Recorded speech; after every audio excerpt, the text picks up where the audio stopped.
პირადი კომუნიკატორი მე პირადად ადამიანის შესახებ არსებული განმარტებებიდან ყველაზე ამომწურავი სწორედ ეს განმარტება მგონია. თუმცა, რა არის კომუნიკაცია და როგორ წარმოგიდგენიათ ურთიერთობა ხმლითა და სასწორით შეიარაღებულ თემიდასთან ან მანტიით შემოსილ მოსამართლესთან? დღეს გადაცემა ჩვენ სამართალში კომუნიკაციის იმ სტანდარტებზე ვისაუბრებთ, რომელთა დაუფლებაც მალე აუცილებელი გახდება ყველა მოსამართლისათვის.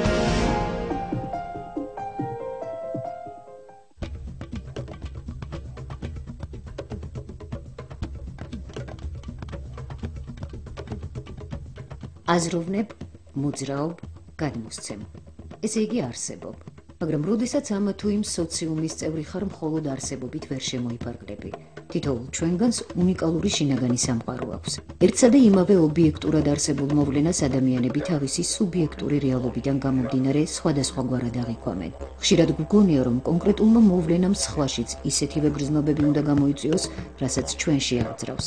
მაგრამ ფაქტობრივად ემოციას იწვევს არა ესა თუ ის მოვლენა თავისთავად, არამედ ის საზრისი, რასაც ჩვენ ვდებთ მასში.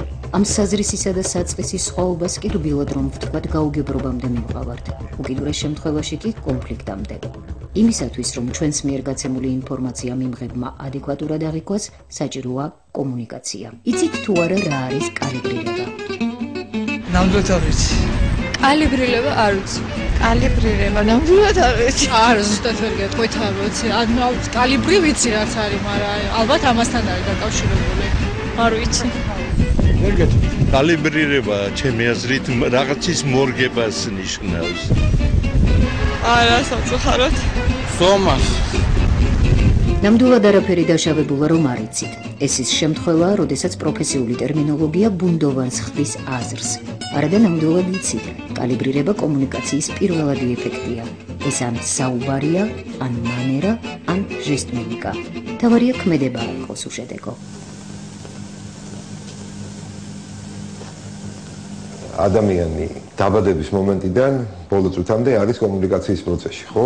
ყველამ ვიცით, რომ იმდენად, ასე ვთქვათ, ორგანულია ჩვენთვის ეს, რომ ძალიან იშვიათად აღმოაჩენ ადამიანს, რომელიც იტყვის, რომ პრობლემა აქვს კომუნიკაციაში, დაუშვათ.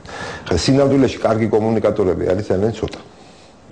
როგორც წესი ხალხი, რომელიც წარმატებულია რაღაცა მიმართულებით ან თავის პროფესიაში, ხო? ძირითადად ის ხალხი, რომელსაც დაუშვათ ადამიანებთან ურთიერთობა უწევს რაღაც ფორმით. წარმატებული ხალხი როგორც წესი არიან კარგი კომუნიკატორები.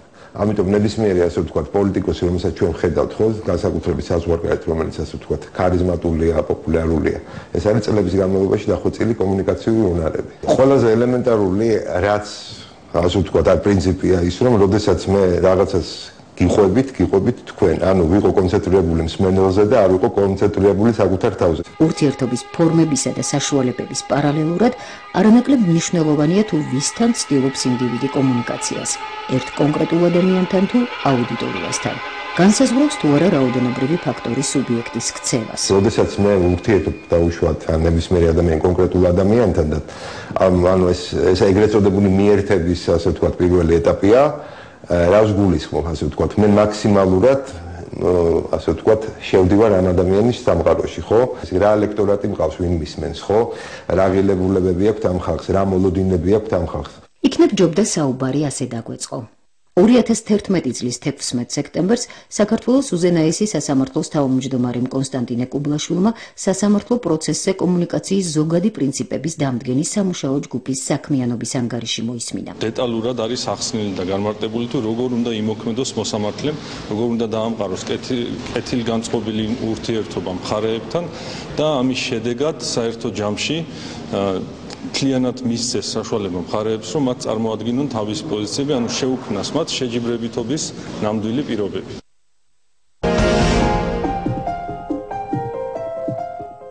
შეგახსენებთ ეთერშია გადაცემა ჩვენი სამართალი და წარმოგიდგენთ გადაცემის დღევანდელ სტუმრებს. ზაზა მეიშვილი, საქართველოს უზენაესი სასამართლოს თავმჯდომარის პირველი მოადგილე, სისხლის სამართლის საქმეთა პალატის თავმჯდომარე, თამარ ზამბახიძე, თბილისის სააპელაციო სასამართლოს მოსამართლე და ამავე დროს იურიდიულ მეცნიერებათა კანდიდატი.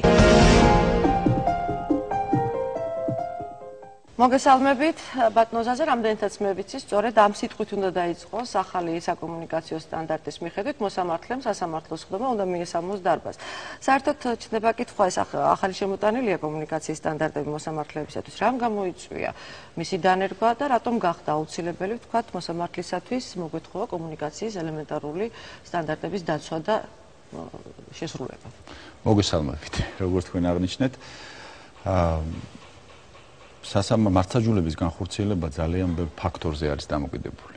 მართლმსაჯულების განხორციელება არ ნიშნავს მხოლოდ საქმის სწორად და სწრაფად გადაწყვეტას. მართლმსაჯულების განხორციელება ნიშნავს სწორად და სწრაფად გადაწყვეტილი საქმის შედეგის მიტანას საზოგადოებისადმი და კონკრეტულად იმ მხარეების წარმომადგენლებისადმი, რომლებიც მონაწილეობენ პროცესში. ამისათვის გადამწყვეტი მნიშვნელობა ენიჭება სწორ და ეფექტურ კომუნიკაციას. ანუ კომუნიკატორი ამ შემთხვევაში ისე მოსამართლე გამოდის. ანუ ახლა მოსამართლეს უკაცრად ახლა მე ესე წარმოვიდგინე, რომ მოუწევს თითოეული დარბაზის წევს, რომელიც ეს თქვენ სტიხარს იქიცის ხოლმე, ცალკე გაუმართოს ურთიერთობები და კომუნიკაცია ცალკე დაამყაროს და ისაუბროს მასთან. მოდი თქვათ ასე, კომუნიკაცია არ ნიშნავს მხოლოდ საუბრს.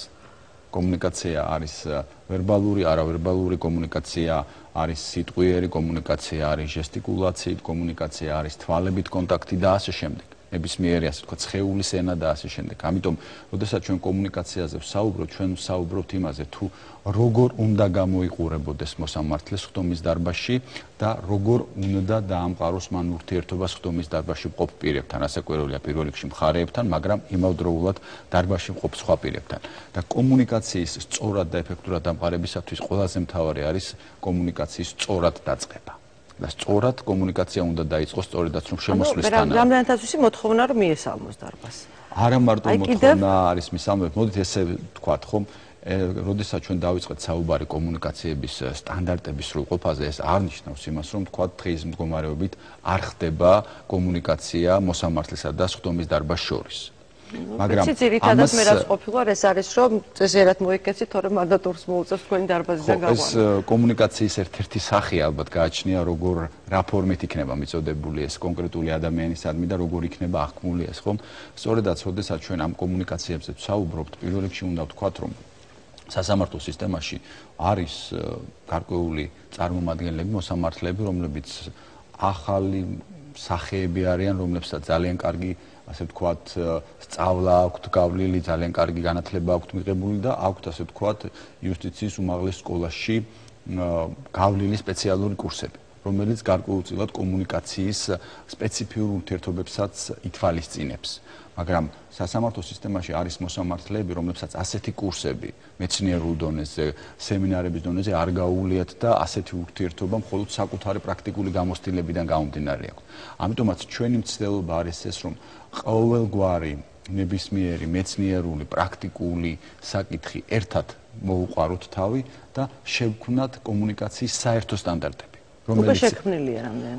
კომუნიკაციის საერთო სტანდარტები პრინციპში შექმნილია, ჯგუფი იყო შექმნილი ამ სტანდარტების სამუშაოდ, ჯგუფში შედიოდნენ პრაქტიკოსი მოსამართლეები, ჯგუფში შედიოდნენ სასამართლოს აპარატის თანამშრომლები და რაც მთავარია, ჩვენ მოწვეული ყავდა ექსპერტები. თამუნა თქვენ პრაქტიკოსი მოსამართლე ბრძანდებით და რამდენადაც ვიცი, თქვენი ჩართულიც იყავით ამ ჯგუფში, სამუშაო ჯგუფში და ასევე მე როგორც ხვდები, მოსამართლე და გარკვეული ჯგუფის ინიციატივითაც დაიწყო ეს ყველაფერი, რომ დაწესებული იყო რაღაცა სტანდარტი.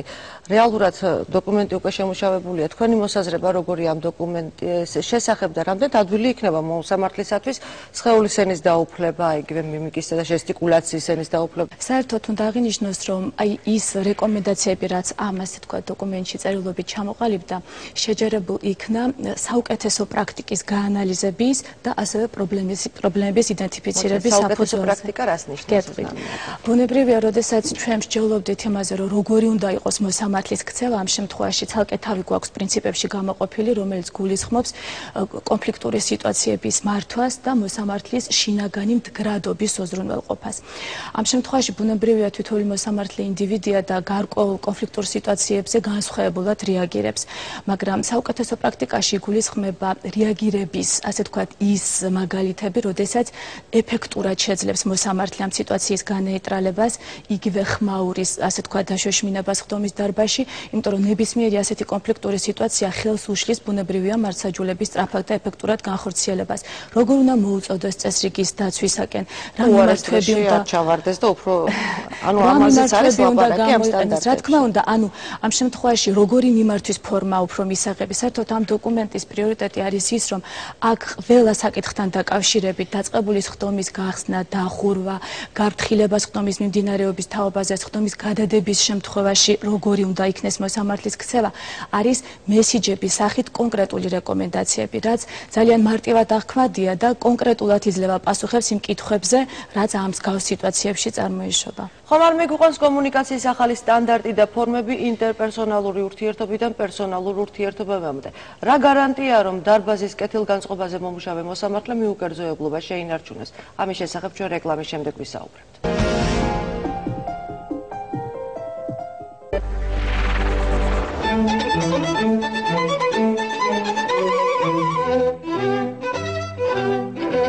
პოლიტიკოსები, ჟურნალისტები, ექიმები და მსახიობები დირიჟორის ჯოხი.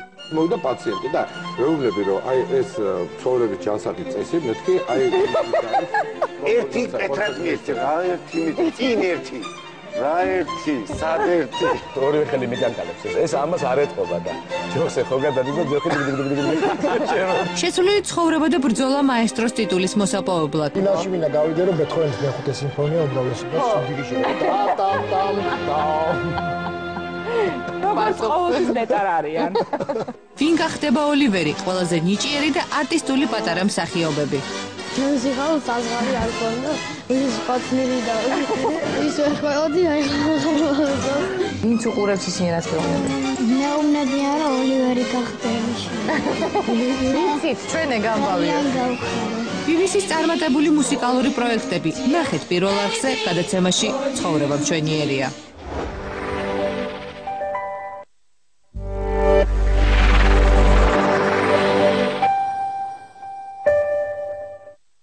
იმუნიზაციის სახელმწიფო პროგრამის ფარგლებში 0-დან 14 წლის ასაკის ბავშვები იწერებიან ტუბერკულიოზის, ჰეპატიტ B, დიფტერიის, ყივანახველის, ტეტანუსის, ჰემოფილუს ინფლუენცა B ტიპის, პოლიემილიტის, წითელას, წითურას და ყბაყურას საწინააღმდეგოდ. აცრებისთვის მიმართეთ პოლიკლინიკებს. აცრა უფასოა. აუცრელი ბავშვი დაუცველია. გიყვარდეს და დაიცავი. გუშინ გასაუბრებაზე გავედი. მე რა გითხეს? დაგირეკავთო. ისე დიდი იმედი არ მაქვს რომ ამიყვანენ. რატომ? რა ვიცი, იმდენი მსურველია. გახსოვს არც მე მქონდა იმედი, მაგრამ კარგი, რა შენ ისე თუ პრობლემა ქვეყანაში ხარო? ნუ გეშინია, პრობლემები ახაც ბევრია. გისმენთ? დიახ. კარგი. ამიყვანეს. მართლა? გილოცავ. დამელოდე ჩემებს გავახარებ. სახელმწიფო ვალდებულია ხელი შეუწყოს, დაიცვას და უზრუნველყოს შეზღუდული შესაძლებლობის მქონე პირთა საზოგადოებრივ ცხოვრებაში თანასწორი, სრულფასოვანი და ეფექტური მონაწილეობა.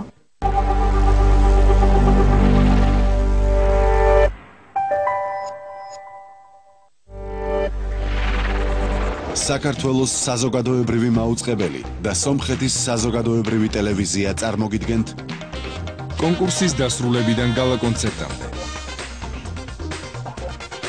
საინტერესო მომენტები და ათივე მიმოხილვა. დღეს 23 საათზე. ბრავო! 10+1 პირველ არხზე.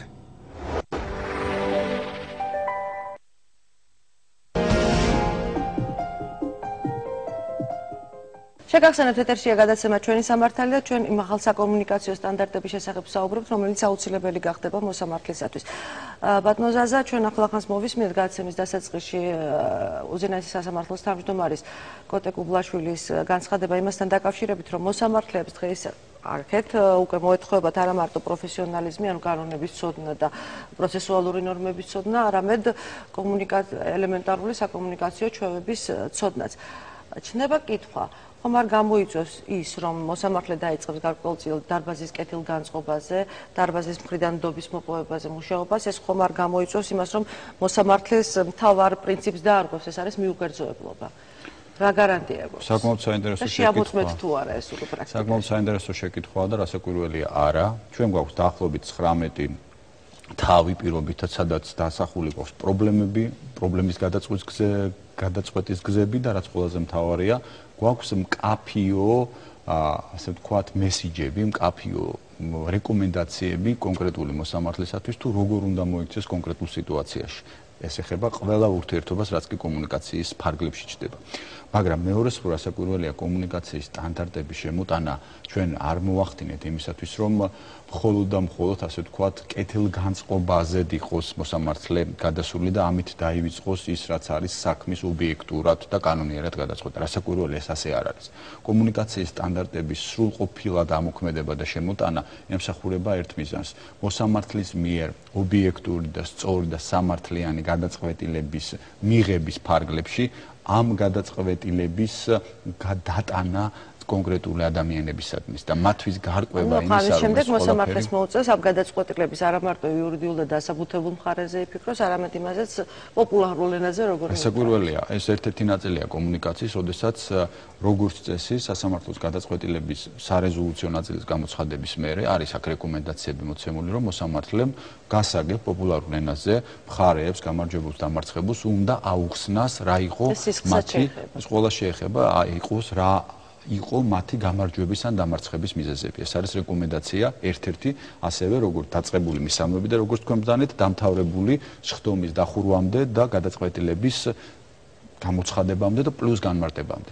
ამიტომ ეს ყველაფერი ერთად აღებული უკავშირდება ხარისხობრივი მაჩვენებლის ზრდას. მოსამართლე უნდა იყოს არა მარტო საქმის პროცესის წაყვანი და არა მარტო გადაწყვეტილების მიღებით მოსამართლე, არამედ იგი გარეგნულათაც უნდა გამოიყურებოდეს როგორც მოსამართლე. მოსამართლეობა საკმაოდ რთულია, იმიტომ რომ ვიზუალური სტანდარტებიც რა თქმა უნდა, ვიზუალური სტანდარტებიც არსებობს, ასე ვთქვათ, და სწორედაც ამაზე რომ შენ შეინარჩუნო მიუკერძოებელი ადამიანის მოსამართლის სახე, ისე რომ ყველასთან გქონდეს კომუნიკაცია დამყარებული, თან ყველაზე მთავარი, ჩვენ გვაქვს სპეციალური რეკომენდაცია, რომ ამ კომუნიკაციების დროს არც ერთ შემთხვევაში მოსამართლემ ნეფსით უნებლიეთ არ უნდა გამოხატოს რაღაც კეთილგანწყობა ერთი მხარისადმი და მეორე მხარისადმი, ასე ვთქვათ, არაკეთილგანწყობა, ან და რაიმე უპირატესობა ნეფსით უნებლიეთ მიანიჭოს ერთ მხარეს და მეორე მხარეს იგნორირება მოახდინოს. ალბათ თვითონ მოსამართლეებს უკვე საკმაოდ დიდი მუშაობა დაჭირდებათ ამაზე, ეს საკმაოდ რთულია. საკმაოდ რთულია, მაგრამ მოსამართლეობაა რთული. თავად მოსამართლეობა რთული და მოსამართლეობის სირთულე არ გამოიხატება მხოლოდ გადაწყვეტილების მიღებაში და სწორი და კანონიერი გადაწყვეტილების გამოტანაში. მოსამართლეობის გასაკვირველია, ჩვენ ძალიან მალე ვიწყებთ, ასე ვთქვათ, იუსტიციის უმაღლესი სკოლის ფარგლებში ჩვენს ფსიქოლოგებთან, ჩვენს ექსპერტებთან ერთად, უცხოელ ექსპერტებთან ერთადაც მათთანაც გვაქვს საუბრები. ორგანიზებული, ასე ვთქვათ, სემინარების ჩატარებას ჩვენი მოსამართლეებისათვის. ბატონო ზაზა, ჩვენ გადაცემის ფარგლებში მოვიპოვეთ იმ ფსიქოლოგის კომენტარი, რომელიც უშუალოდ ჩართული იყო ამ სტანდარტების შემუშავებაზე და ახლა მინდა შემოგთავაზოთ სწორედ ამ ფსიქოლოგის შეხედულება აი ამ ყველაფერთან ან წამოწყებასთან დაკავშირებით. გთხოვთ. უდაოა, რომ სასამართლოს სხდომათა დარბაზში ქცევის ნორმები მკაცრადაა გაწერილი. არც პროცესის მონაწილეებისთვის და არც დარბაზისთვის რთული გასაგებია რომ დაიყოს, რომ იქ სადაც მხარეთათვის სასიცოცხლოდ მნიშვნელოვანი საკითხები წყდება, წესრიგს გადამწყვეტი მნიშვნელობა აქვს. აქ ორი მხარე აქვს ამას. ერთი მხარე აქვს, რომ თავისთავად თუ კომუნიკაციის პროცესი არის კარგად აწყობილი, თავისთავად სასამართლო, როგორც მოსამართლისთვის, ასევე დარბაზში ყოფნისათვის განიცდება როგორც გაცილებით სხვანაირად, ვიდრე თუ ესე არ ხდება, ხო? ერთი მხრივ ეს არის თვითონ იმიჯი მოსამართლის, ნდობა მის მიმართ და იმ გადაწყვეტილების მიმართ, რა გადაწყვეტილებასაც ის იღებს. თუ დაუშვათ ეს და ძალიან ხშირად სხვათა შორის თუ გადახედავთ, აღმოაჩენთ ესეთ რამეს, რომ მოსამართლის ქცევა თვითონ დამოკიდებულება, ხო, არც ცოდნა ელემენტარული რაღაც კანონზომიერებების იწვევს იმას, რომ თუნდაც ეს გადაწყვეტილება იყოს ანუ სამართლებრივად აბსოლუტურად გამართული და უზადო. საზოგადოებაში ეხლა ამ შემთხვევაში დარბაზში და იყო დრო როცა კამერები იდგა გვახსოვს ეს დრო. ეს არ იწვევდა, ასე ვთქვათ, ნდობას. ეს არ კეთდება მარტო რომელიმე დაუშვათ მხარის. დაუშვათ იმიტომ რომ სასამართლოს, თუმცა ეს მნიშვნელოვანია იმიჯი აიწიოს.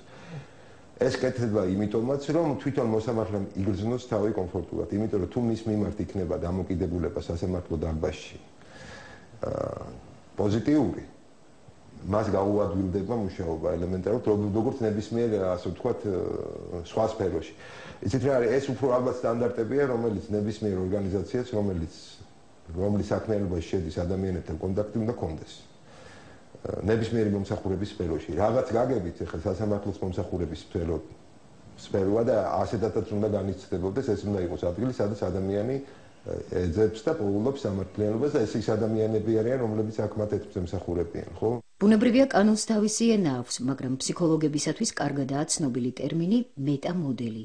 ეს ის მეთოდია, რომელიც სიტყვებში კოდირებული აზრის სწორად გაგებაში გვეხმარება.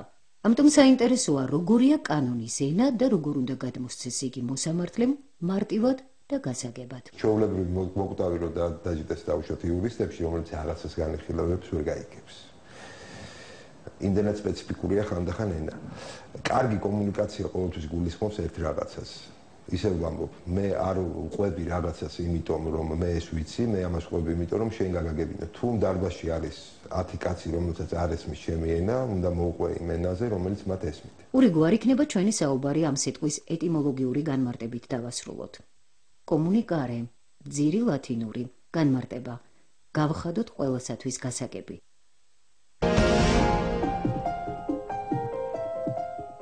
გავხადოთ ყველასათვის გასაგები ქალბატონი თამუნა საკმაოდ რთულია ჩემი ჟურნალისტური პრაქტიკით და შემიძლია გითხრათ რომ გახადო ყველასათვის გასაგები ის რაც ძალიან სპეციფიკურია მით უმეტეს ახლა სასამართლოს ენა. მოსამართლეობა ეს იმდენად დიდ პასუხისმგებლობასთან არის დაკავშირებული, რომ მას მოეთხოვება ისიც, რომ გარდა იმისა, რომ მართსაჯულება ჯეროვნად განახორციელოს და აღასრულოს, კომუნიკაციის ის აუცილებელი სტანდარტი, რაც გაწერილია ამ დოკუმენტში, განახორციელოს.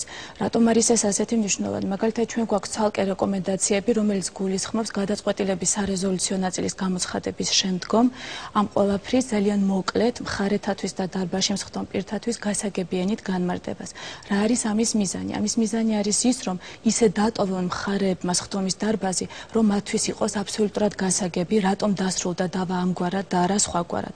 აქედან გამომდინარე, მათ არ უნდა დარჩეთ ის გაურკვევლობის განცდა, რომ დაუშვათ შეიძლებოდა პროცესი დასრულებულიყო მათთვის ასიკეთოთ და მათი გამარჯვებით სასამართლომ არ მოусმინა და ასე შემდგომ. ხა რას გულისხმობს ეს განმარტება? ჩვენ რეკომენდაციაში ისიც კი გვიწერია, რომ ამ საბოლოო განმარტების დროს იგივე შეჯიბრებითობის და თანასწორობის პრინციპზე კიდევ ერთხელ ასე ვთქვათ გაამახვილოს ყურადღება მოსამართლემ. ეს ნიშნავს იმას, რომ მხარეებმა უნდა გაიგონ ის, რომ დავის ასეთი ფორმით გადაწყვეტა დამოკიდებულია თავად მათზე, შეჯიბრებითობიდან გამომდინარე. წარმოადგენს სასურველი და საკმარისი არგუმენტები. ის გარემოება, რომ მოსარჩელე შესაბამისად თვითონ უთითებს იმ გარემოებებს, რაზეც თავის მოთხოვნას აფუძნებს, მოპასუხე უთითებს იმ გარემოებებს, რაზეც შესაგებელია დაფუძნებული და თავად მხარეები წარადგენენ შესაბამის მტკიცებულებებს.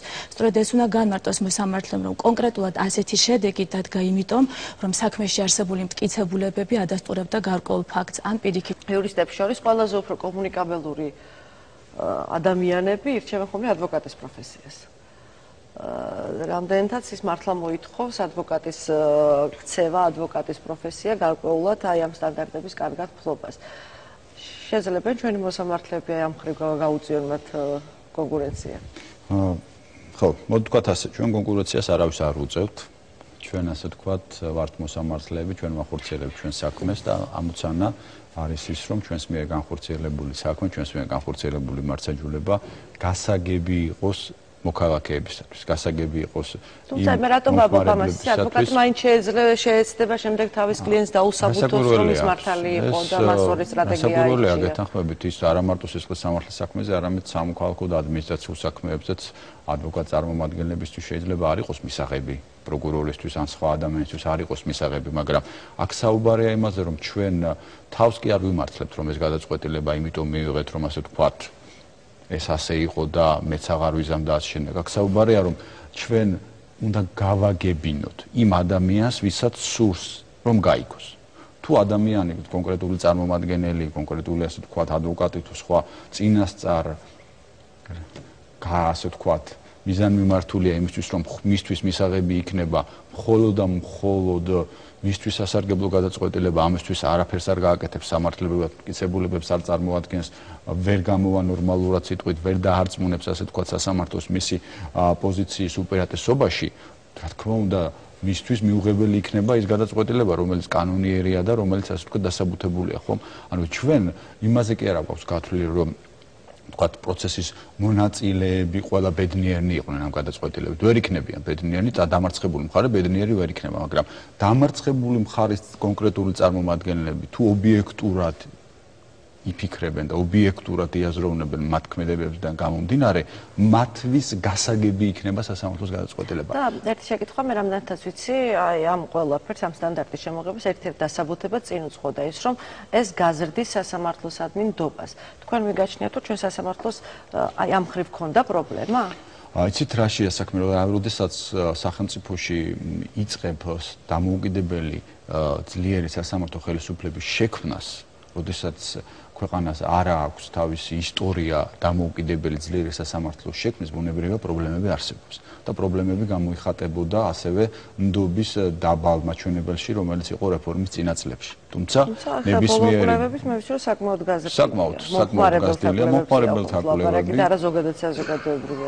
ხო, და თქვენ წარმოიდგინეთ ხშირ შემთხვევაში მომხმარებელთა კვლევას შედეგი უფრო მაღალია, ვინმე იმ ადამიანებისა, რომლებსაც შეხება არ აქვს სასამართლოსთან. ალბათ ესე დასაფიქრებელია, ხო? იმიტომ რომ რეალური სურათი რა ხდება სასამართლოში, იცის მომხმარებელმა, ვისაც შეხება ჰქონია სასამართლოში და ვისაც არ ჰქონია შეხება სასამართლოში, მისი აზრი ფორმირდება არასაკუთარი შეხედულებით, ხო? აქედან გამომდინარე, ბუნებრივია უფრო სანდო არის იმ ადამიანების შეფასება, რომლებსაც სასამართლოსთან შეხება ჰქონიათ. ამიტომ, როდესაც ჩვენ საუბრობთ 70% აკმაყოფილებაზე მომხმარებლის მხრიდან და როდესაც ჩვენ საუბრობთ იმაზე, რომ სასამართლომ ძალიან დიდი ნაბიჯი გადადგა წინ, იმაში, რომ ნდობა ასე ვთქვათ, ნდობის ფაქტორი ძლიერდება საზოგადოებაში, ჩვენ უნდა ყოველთვის გავიხსენოთ საწყისი წერტილი და ეს ნაბიჯიც, ასე ვთქვათ, კომუნიკაციების სტანდარტების შემოტანა არის მცდელობა იმის, არა მარტო იმის მცდელობა, რომ სასამართლომ მოიპოვოს და გაიმყაროს ნდობა საზოგადოებაში, არამედ იმის მცდელობა, რომ საზოგადოებამ ძალიან კარგად გაიგოს რა არის სასამართლოს ფუნქცია. რეალურად ეს მაინც კეთდება იმისთვის, რომ გაიგოს საზოგადოება. რეალურად ეს მოსამართლეებს ძალიან ნაკლებად ჭირდებათ თავიანთ საქმიანობაში და გაიზარდოს ნდობა სასამართლოს წინაშე. მე ვისურვებდი ისეთ პროცესებსაც, რომელსაც აპლოდისმენტებით დაავთავრება ხოლმე გადაწყვეტილებით. აპლოდისმენტებით, იცით, მე ვერ დაგეთანხმებით, იმიტომ რომ აპლოდისმენტებზეც არ არის გათვლილი მართლმსაჯულება. მოსამართლე თუ იმაზე დაიწყებს ფიქს, რომ აპლოდისმენტები მიიღოს და იმნაირი გადაწყვეტილება მიიღოს, მაშინ აქ უკვე მიკერძოებულობის პრობლემა დგება და მიუკერძოებულობის პრობლემა დგება, ხომ? სწორედაც აქ ამაზე გადის, ასე ვთქვათ, კომუნიკაციის ხელოვნება, რომ შენ ერთის მხრივ კანონიერი გადაწყვეტილება მიიღო, დასაბუთებული, ობიექტური, მიუხედავად, ასე ვთქვათ, შესაძლო თამდევი შედეგებისა, მაგრამ მეორეს მხრივ მთელი პროცესის განმავლობაში, დაწყებიდან დასრულებამდე, შენი ქმედებით, შენი მოქმედებით, შენი გადაწყვეტილებით, შენი მოტივაციით, შენი ენით, შენი ჟესტიკულაციით, ობიექტური პირისათვის და არა სუბიექტური, ასე ვთქვათ, წინასწარ გამძაფრებული პოზიციებს მქონე პირისათვის, ობიექტური პირისათვის ეს ყველაფერი იყოს მისაღები და გასაგები. ესე ხოლმე დაგემშვიდობოთ, არა, სტანდარტების მიხედვით. მადლობას მოგახსენებთ. და აგვიხსნათ თქვენი გადაწყვეტილება და დაგემშვიდობთ. ჩვენი გადაწყვეტილება ალბათ საზოგადოების გადაწყვეტილება იქნება და ჩვენი მაყურებლებისა, მე ვფიქრობ, ის განწყობებიც, რაც ამის შემდეგ გაჩნდება უკვე სასამართლოს მიმართ იქნება საბოლოოდ გადაწყვეტილება. დიდ მადლობას მოგახსენებთ ბრძანებისათვის. ჩვენს მაყურებელს კი მომავალ შაბათამდე ვემშვიდობები და შევახსენებ, რომ ჩვენი სამართალი დღეიდან ეთერში გავა ყოველ შაბათს 16 საათსა და 30 წუთზე დროებით.